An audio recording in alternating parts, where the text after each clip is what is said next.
Every civilization in the galactic concord has a ghost story.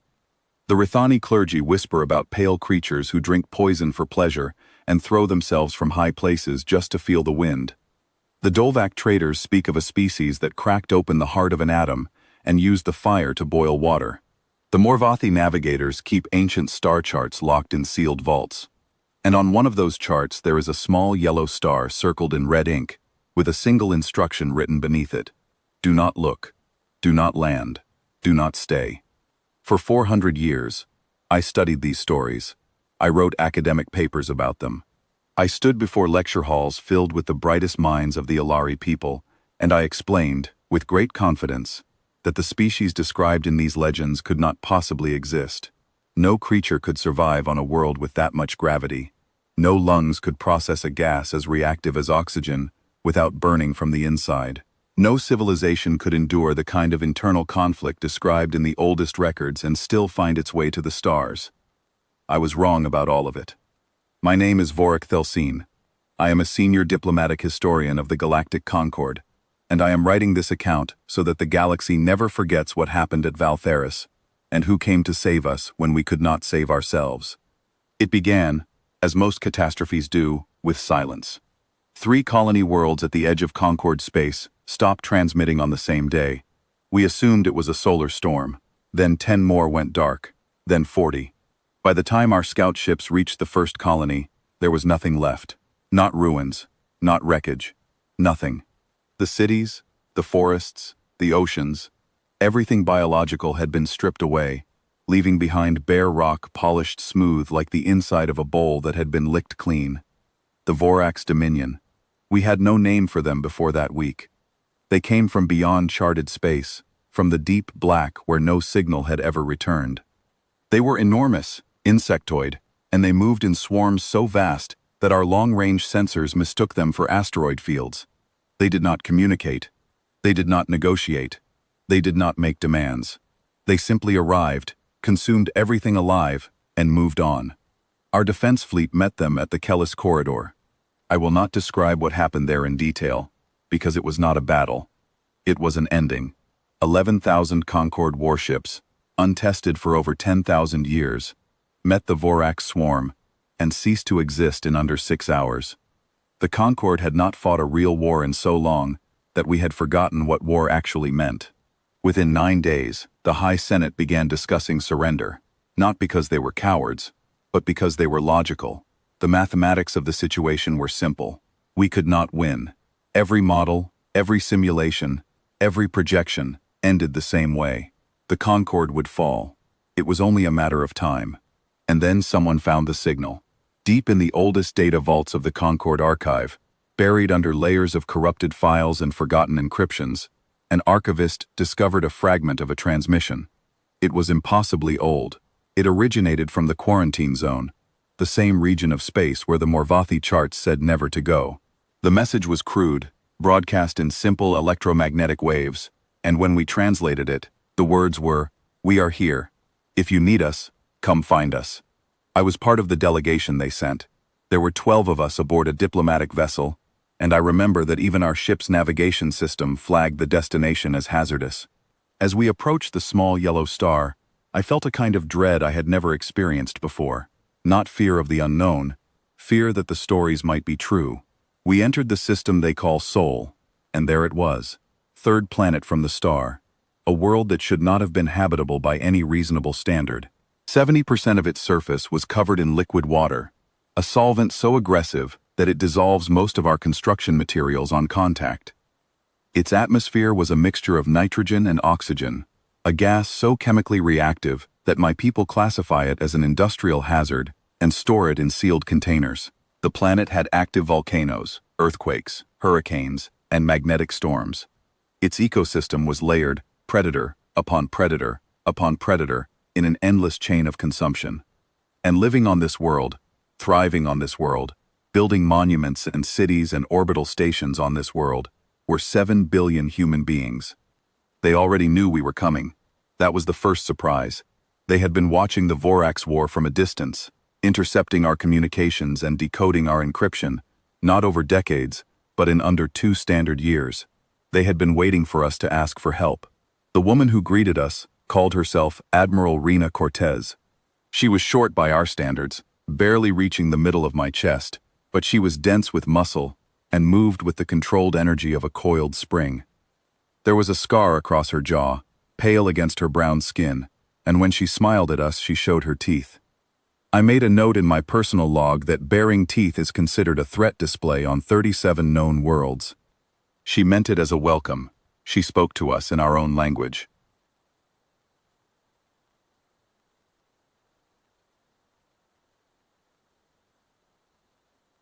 Fluent Alari, learned from intercepted signals.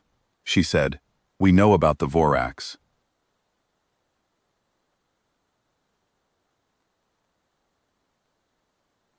"We have been preparing.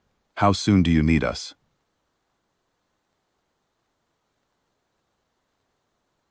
I remember Stan go cold. She was not afraid. None of them were afraid. They had watched an alien swarm devour 40 worlds, and their response was not panic or despair. Their response was to build a fleet and wait for someone to point them at the problem. They gave us a tour of their military capability. I think they meant it as reassurance. It did not reassure me. It terrified me. Their warships were nothing like ours. Concorde vessels are elegant, smooth, designed to move through space with minimal resistance. Human warships looked like they had been designed by someone who wanted space to be afraid of them. Angular, armored, covered in weapon systems I had no names for. One of my colleagues described them as buildings that learned to hate, and I wrote that down because I could not improve on it. They showed us their soldiers, humans who had trained their entire lives for combat, not because they were fighting a war, but because they believed one might come. They ran drills that made my hearts beat faster just watching. They moved with a coordination that should not have been possible for a species without a hive mind. And when I asked Admiral Cortez how they achieved such unity without telepathy, she laughed and said, "Trust. We train until we trust each other with our lives." A human historian sat with me and offered to show me a summary of Earth's military history. I accepted, because I am a scholar, and I believed knowledge was always better than ignorance. I read for approximately 2 hours.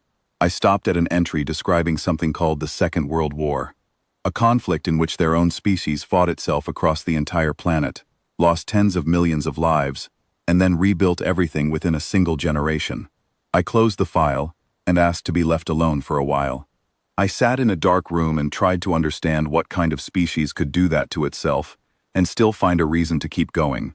When the fleet launched, I was aboard the flagship at Admiral Cortez's invitation. She said she wanted a Concorde witness.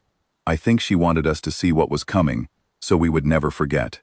Their faster-than-light technology was different from ours. Our slip drives ease a vessel gently between the folds of space-time. The humans use something they call a punch drive. The name is accurate. It does not slip between folds. It tears through them. The sound it made, and it should not have made a sound in space, but it did, was like the universe itself crying out in surprise. We arrived at Valtheris, the administrative heart of the Concorde, to find it surrounded. The vorrax swarm filled the space around the planet like a living wall, so dense and so vast that it blocked the light of the local star. Billions of civilians were trapped on the surface. The Concorde's remaining ships were scattered, damaged, retreating. The human fleet was outnumbered 40-1. Admiral Cortez did something that no species in the history of the Concorde had ever managed. She opened a communication channel to the vorrax. Every diplomat, every commander, every senator listening on the emergency frequency held their breath. The vorrax had never responded to communication. Not once. Her voice was calm. "This is Admiral Rena Cortez of the United Earth Armada. You are engaged in the destruction of innocent life. You have one chance to leave. You will not receive another." Silence. The vorrax did not respond.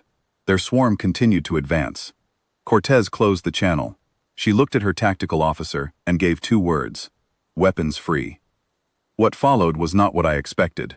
I had watched the Concorde fleet fight the vorrax in rigid formations, following protocols written 10,000 years ago. The humans did not fight in formation. They fought in packs. Small groups of ships moved with terrifying independence, adapting to the vorrax swarm tactics in real time, changing strategies mid-engagement, as if the entire fleet shared one instinct. They deployed weapons I still do not fully understand. Kinetic accelerators that launched dense metal rods at incredible speeds. Electromagnetic pulses that shut down the biological nervous systems of the vorrax ships. Guided projectiles that the humans called, with their typical gift for understatement, hellfire torpedoes. When a human ship was too damaged to continue fighting, the crew did not abandon it. They aimed what was left of their vessel at the nearest vorrax capital ship and accelerated. I watched this happen 11 times. 11 crews who chose to make their final act count. Midway through the engagement, a second human fleet arrived. They had launched it before the first fleet had even reached Valtheris. When I asked why, a human officer looked at me as if the answer were obvious and said, "We always send backup. You plan for the worst and hope you wasted the effort." The vorrax broke. For the first time in the history of the galaxy, the swarm fractured. Ships scattered in every direction, fleeing into dark space with no coordination, no strategy, just raw survival instinct. The thing that had consumed 40 worlds and destroyed our finest fleet came apart like glass against stone. I watched Admiral Cortez on the bridge in the moment of victory. She did not celebrate. She did not smile. She turned to her tactical officer and asked, "How long until we can pursue?" In the days that followed, I watched the galaxy try to understand what had happened. The Concord Senate could not agree on anything. Some species wanted to honor the humans as saviors. Some wanted to push them back behind the quarantine line, afraid of what they might do now that the galaxy knew they were real. Many simply sat in stunned silence, trying to rebuild a worldview that had been shattered. The humans sent diplomats to the Senate. They came not as conquerors but as neighbors. They asked for no territory, no tribute, no authority over the Concord. They asked for a seat at the table and a promise that next time, the galaxy would face its problems together. The Senate had expected demands. The humans offered partnership. I think about that often. I think about a species that built the most powerful military force the galaxy has ever seen, crossed the stars to fight a war that was not theirs, and then asked for nothing but friendship. I am writing this from a viewport overlooking Earth. It is blue and white and impossibly alive, spinning slowly in the light of its unremarkable star. Every myth the galaxy ever told about this place was true. The poison drinkers, the fire tamers, the ones who looked at wolves and said, "I want that one to sleep in my bed." All of it was real, but the myths missed the most important part. Humans are not remarkable because of what they can destroy. Every species with enough time and enough anger can learn to destroy. Humans are remarkable because of what they choose to protect. They crossed the darkness of space, outnumbered and outmatched, to defend a galaxy full of strangers who had spent 10,000 years pretending they did not exist. We called them a myth because the truth was too frightening to accept. Somewhere, on a dangerous little world, orbiting an ordinary star, evolution built a species that looked at the vast and uncaring universe and said, "No, we will care enough for all of it." And then they did.